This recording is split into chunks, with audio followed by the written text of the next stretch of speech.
Break नंतर तुमचं पुन्हा एकदा स्वागत. मित्र हो, सध्या कांद्याचा भाव चांगलाच भाव खातोय. मी म्हणणाऱ्याला कांदा रडवतोय. काही काळानंतर कांदा कालबाह्य होईल असंच वाटतंय. बघूया दुर्मिळ होत चाललेल्या याच कांद्याची भविष्यातली ही गोष्ट. कामावर जायला उशीर झाला, बघतो रिक्षावाला की मुंबई बघतो.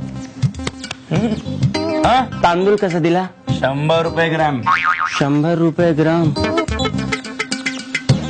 काय विचार करताय, देऊ का? नाही नाही, काही नाही. गावाची आठवण आली. अच्छा भाऊ,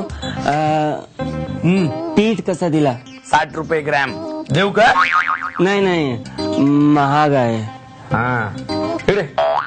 तुला बघूनच कमी भावात देतोय. नंतर येशील ना ते पण नाही मिळणार. आताच एक मोठा साहेब येऊन गेला टाईट सिक्युरिटी मध्ये. 1 लाख रुपये